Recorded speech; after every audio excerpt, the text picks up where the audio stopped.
Is Santa a trick any more than God is? My magic 8 ball says no, but Mike Winger and the rest of the apologetic horde, they're not going to agree because they don't make any money off of honesty, only religious trickery.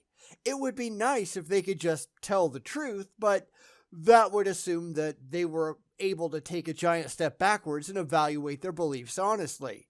And that's just not going to happen, so let's see what Mike has to say.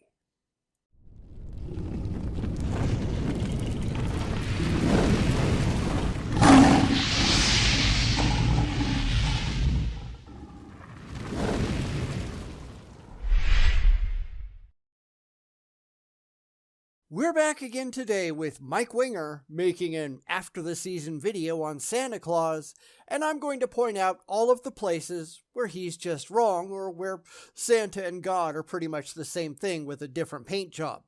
Granted, Mike won't like that or acknowledge it in any way, but I don't think we can expect honesty or self-reflection here.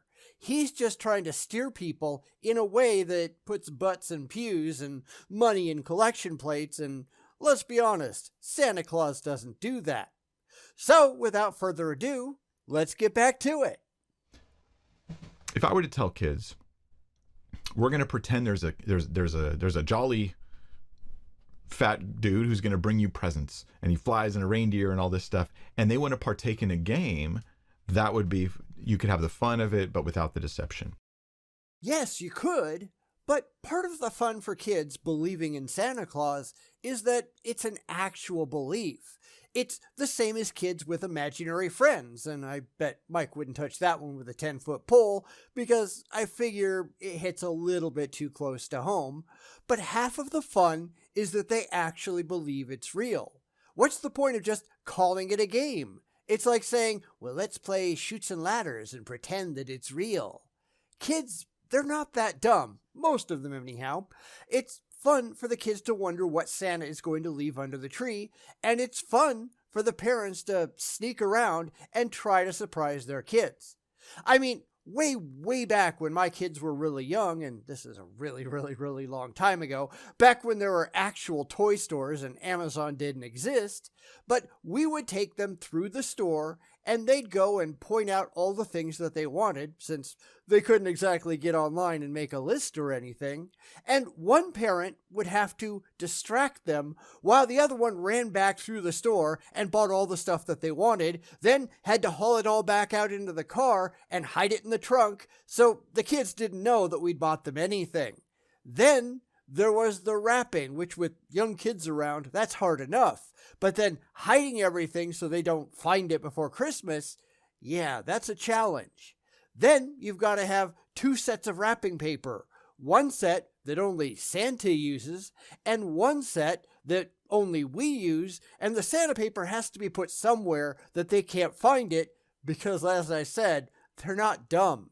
It is a game, but it only works as a game if the kids don't realize that they're playing. But anyway, that's really just an aside. Let's get back to Mike. But parents get a delight when their kids really believe that noise on the roof is Santa Claus, and they laugh at their kids, and they get a delight out of it, and part of it is them feeling like maybe they could recapture their own sort of youth when they were dumb enough to believe such things. He almost gets it, which we say about Mike Winger quite a bit, but a lot of it is in the innocence of youth. It's the only time in your life that you can actually get away with believing such things where you're not told that you shouldn't believe the stupid crap, well, except for God, but God is just Santa Claus for adults. By the time you get to 10, maybe 12, certainly by your teens, you are expected to grow up and put away a certain level of those childish things. As you age, you put away more and more until you become an adult and you really shouldn't believe any of it, except in God, which we really shouldn't. But that's changing quite rapidly in the modern world. Being a child allows for that. It's that one fleeting window in your life where you just get to go wild and not have to worry about things, where you don't have responsibilities or fears or cares. You can just enjoy yourselves and learn things about the real world. Far too many people want to take that away, and I find that very, very sad. I think that this whole thing is mixed with a level of deception that is unhealthy and that is not appropriate. And you're an idiot. Now, one of two things is going on here, I figure. Either Mike doesn't know that there is a difference between kids and adults, which I suppose is possible, or Mike has never grown up into someone who has had to put childish things behind him, which I think is pretty probable. But you don't treat kids like you do adults. This is a problem for a lot of people, especially in the modern world. You've got people wandering around in public in their pajamas, people with emotional support animals, people who simply cannot grow the hell up and they desperately need to. There is a ridiculous amount of infantilization going on in society, and it just has to stop. Now, some of it is fine, I guess. People can love Disney movies well into adulthood. And I mean the old ones, not the crap they're putting out today. People can absolutely enjoy things if they do so in a mature fashion. Although today, maturity seems to be a bad word for a lot of people. They expect everyone to just coddle them forever because it's a hell of a lot easier than just growing the fuck up. And that's why the world is the way that it is today. It's all fifis over facts. Fuck these people. Is it the worst thing in the world? No. Does it mean they're a bad parent? No, I didn't say that. I think this was a bad act, in my opinion. But it's a bad act that's layered with so much sugar and spice and everything nice and presents and jolly Saint Nick. It's layered with so much sort of surface level goodness that it feels like it's fine. But at the core, it's a very deceptive thing. Not really, and can't we really say the same thing about Mike and his stupid religion? Because I think that's one thing that he's trying really hard not to talk about. Everything that he has said applies just as much to Christianity or to other religions as it does to Santa Claus. And we can throw in things like the Easter Bunny and all that too, just so it doesn't look like we're just dogpiling on jolly old Saint Nick or anything. Because on the one hand, you've got something that is generally fine for children at a time in their lives where they're allowed to be innocent and clueless, and on the other, you've got something else that they expect to go on and on and on and on forever because these people never grow the hell up. So whatever Mike says about Santa Claus from here on out, we're going to apply equally to his religious beliefs. And I don't think it's going to look good for Christianity, do you? Let's find out. Okay, but then there's a third issue. So I couldn't do that. I could not just bold-faced lie to my kids about things like that. Except you did. You lied to them about God. You told them fantasy stories about something that is not demonstrably true. And I'm sure that's not the only thing that you did it with, because all parents do it. You don't tell your 5-year-old that they're going to get old and sick and die someday, even though that's the truth. You have lied to them, or at the very least, you have withheld important information. Why? Because it's their time to be innocent. They don't have to deal with that reality right now. You don't tell your kids that you're going to die and leave them, even though that's absolutely going to happen someday. You just hope that you'll survive long enough for them to become adults on their own, and then the pain of loss just won't be that great. Catholics aren't telling their kids to watch out for the priest because he might stick his hands down your pants, even though that demonstrably happens. That's something that they should be telling their kids. They should be telling the kids the truth for their own self-preservation, but the religious don't do that, do they? Now, there's nothing innately harmful about believing in Santa Claus. Believing you are safe in the presence of the clergy, though, yeah, that one can come back to haunt you. But, of course, Mike doesn't want to talk about that, does he? I want to raise responsible, thoughtful, intelligent adults. I would not lie to my kids about anything like that. and just deceive them. Just let them live in fantasy worlds where I just lie to them because it entertains me and it makes them excited, artificially excited about things that aren't true. Like, this does not seem healthy to me. Now, say the same thing about your religion, because that doesn't seem healthy to me either.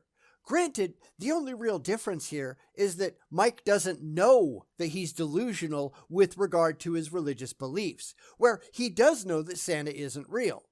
But that's not really much of a difference, is it? He ought to know, just like any adult ought to know, that Santa isn't real, or that Star Trek is just a TV show. People need to be able to understand the difference between fantasy and reality at a certain point in their life. And I figure Mike is plenty old enough that he should have gotten around to that by now. It's really too bad that he hasn't. In any way, you can send me your letters, P.O. Box something or other. You can message us on the website of how wrong I am, but you better explain why and not just be mad at me, or I'm gonna ignore you. Which is exactly what he does whenever anybody points out just how silly his religious beliefs are. And he's not alone. If you look at most apologetic videos, anytime an atheist shows up in the comments and points out just how ridiculous their faith is, those comments, almost without exception, they just get ignored. They don't have a reason for their faith as demanded by 1 Peter 3:15. They just don't want to talk about it. They do not want to have a direct conversation about the truth value of their beliefs because they can't actually do it, can they? Every time they try, they fail. Samuel Schick and I, and a lot of other people, we can all testify to that because we see it happening every single day. We have these conversations, and the religious never fare well. It makes them look bad, and they should notice that it makes them look bad, but they don't. Wonder why? Okay, so the third thing is replacement. Santa, and this is something I feel as strongly about, Santa replaces Jesus as the center of the holiday. So you're just replacing one fantasy figure with another. Big deal. Axial tilt is the reason for the season and all that. In fact, there's a church near me, one of the very few that's actually near me, by the way, which every single Christmas puts out one of those big displays that says, Jesus is the reason for the season. And I really want to run over there, make a sign, something to cover up the Jesus that says axial tilt, but I figure I'd get in trouble, so I don't do it. Maybe we ought to complain that you're just replacing that with Jesus. I don't think Mike would care though, but maybe we should. Because this is where he ought to understand what he's doing, but he doesn't, and he just doesn't care. He just really wants to believe one lie, and therefore objects to another, because he can't get it through his head that his own lie is no more true. Because, as I keep saying, he just doesn't care. It's the not caring that's the problem, and the religious are infamous at that, right? Maybe they should start caring. I don't know. Just a suggestion. This is not every case, certainly not in every case. In purposeful families who are intent about the resurrection, the death, the life, the incarnation of Christ, and they care about these things, and they want to instill these truths in their kids, and they're true, they're not deceptions. They can do this, and they maybe even have a layer of a Santa thing going on, and they hope that the two don't get muddied together and all this. But for the most part, in most homes, Santa has replaced the emphasis on Jesus. Jesus is a footnote. Santa is the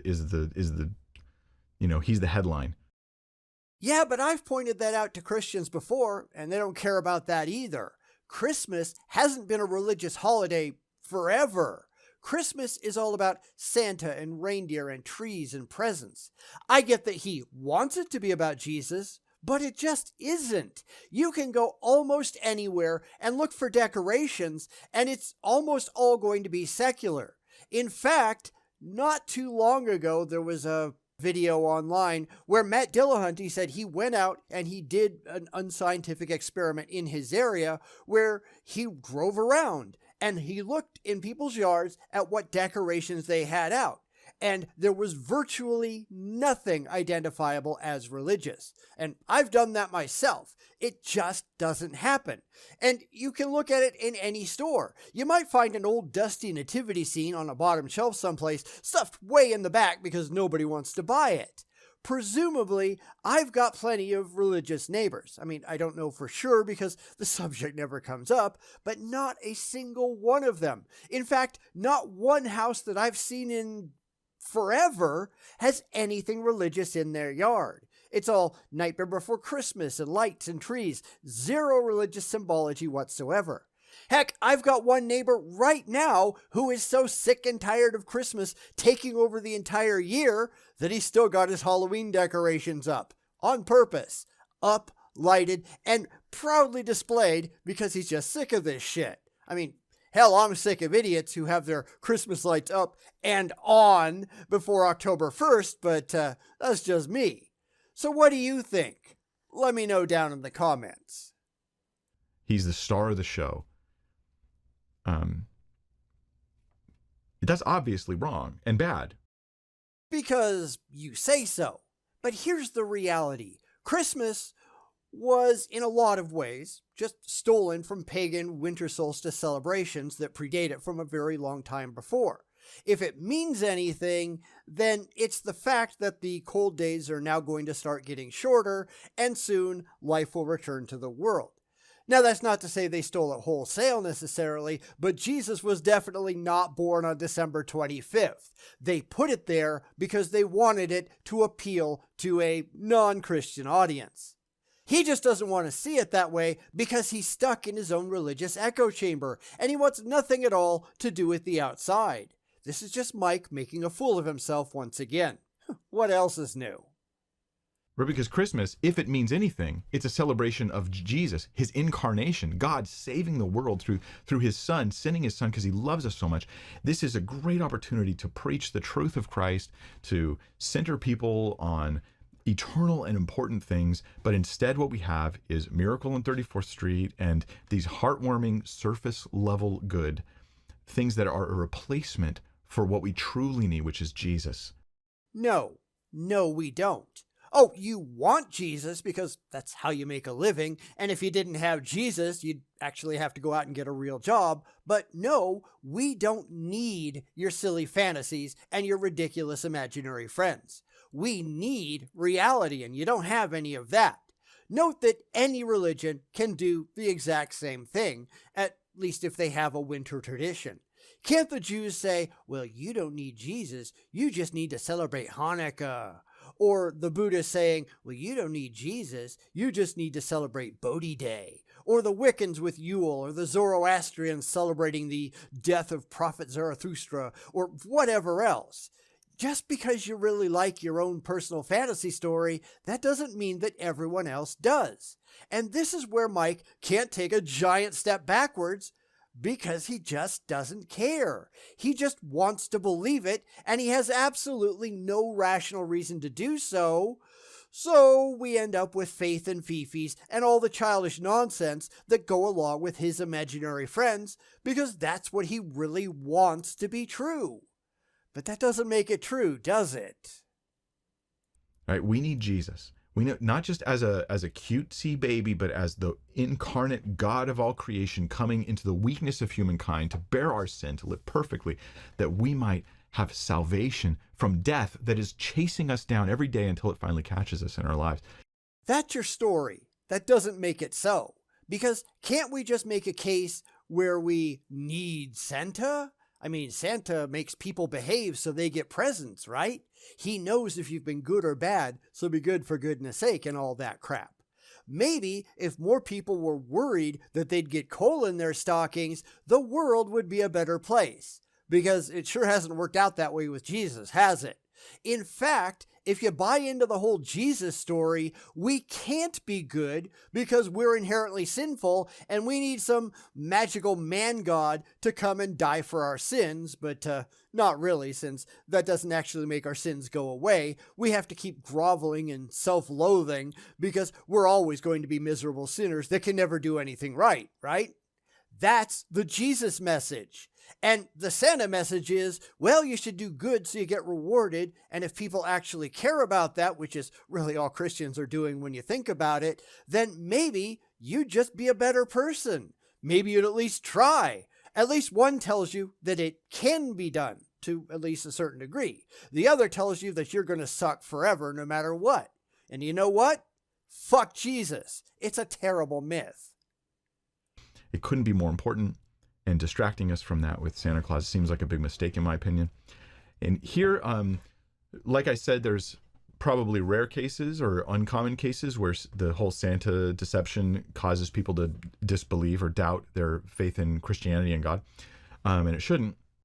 Oh, I don't know about that. The two stories are really kind of similar if you think about it. Tall tales told to small children to make them behave with a carrot and a stick. Although with the Jesus myth, the punishment if you're bad is so absolutely horrendous that nobody in their right mind ought to believe it.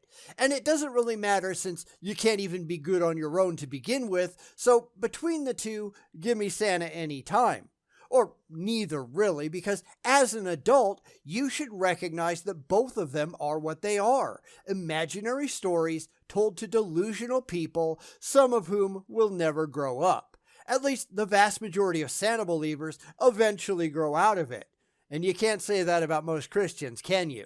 And that's really kind of a shame. But then it's probably reversed. Probably in most cases, a focus on Santa equals devaluing, de-emphasis, and a lowering importance, or even completely replacing Jesus as the center of the concept of Christmas, seeking to focus on the incarnation. Good, because as I said, even most Christians don't much care about Jesus, nor should they. Most self-reported Christians hardly pay Christianity any mind. They don't go to church more than randomly and occasionally, and they might put in an appearance at Christmas or Easter just to make a show of it, but they don't buy into any of it really, not demonstrably, and I think Mike knows that. This is all about appearances, not about belief. Nobody in their right mind believes, which is why I am firmly convinced that the number of actual true Christians out there is really, really low. Probably under 10%, and I'm just pulling that number out of my ass, granted, but I don't think it's very many. I don't think most of the people who actually say they're Christians are actually Christians in any demonstrable way. They're just playing the part for social acceptance and to be part of a built-in religious community that they can use to their own benefit. They do it because that's what they think they're supposed to do. There's little, if any, actual religious belief involved. And I think that's a very good thing. There's my interest on that. I think our culture is wrong here, big time wrong. And obviously commercially, you're not going to sell as much stuff if you focus on Jesus. But if you focus on Santa, you can. So money is driving it to get even bigger. There you go. Oh, I agree with you there, which is why all of the religious heisters are now selling stuff with Santa on it instead of stuff with Jesus on it, because Jesus just doesn't sell. Again, how many nativity scenes are there in stores out there? How many people are buying them and putting them up in the yards? And I can only report what I see, and I figure in the Bible Belt it's probably going to be higher, but Matt Dillahunty kind of disproved that one already. But there you go anyhow. If lots of people do decorate religiously in your area, let me know in the comments down below, because that would be interesting to see just how this shakes out regionally. So anyway, what did you think? Personally, I still think Mike is an idiot, and I don't think that's likely to ever change. He's just another con man trying to push an agenda so he gets paid, and even if he does believe it, to whatever degree that is, and I'm sure he does to some degree, that doesn't make any of it true. He also had to skirt uncomfortably close to acknowledging that Jesus and Santa are pretty much the same thing, but he didn't step over that line, although he did come pretty close once or twice, and he looked really uncomfortable doing it. But I figure he has to know where that line is so he doesn't cross it. He has to know that the line is really, really thin, but he's after money and followers, so he's never going to stick his toe past it if he can help it. But that doesn't mean that there's effectively any difference between the two. If you're going to lie to your kids about Santa, then you shouldn't be lying to your kids about God. Both are just lies, but one is effectively harmless and the other, let's be honest, it's not. Not that we can expect Mike to be honest about it or even to think about it rationally, because this is Mike Winger we're talking about, right? Honesty is not part of his playbook. And I think that's pretty universal among the true believers, however many there actually are. Sad, right?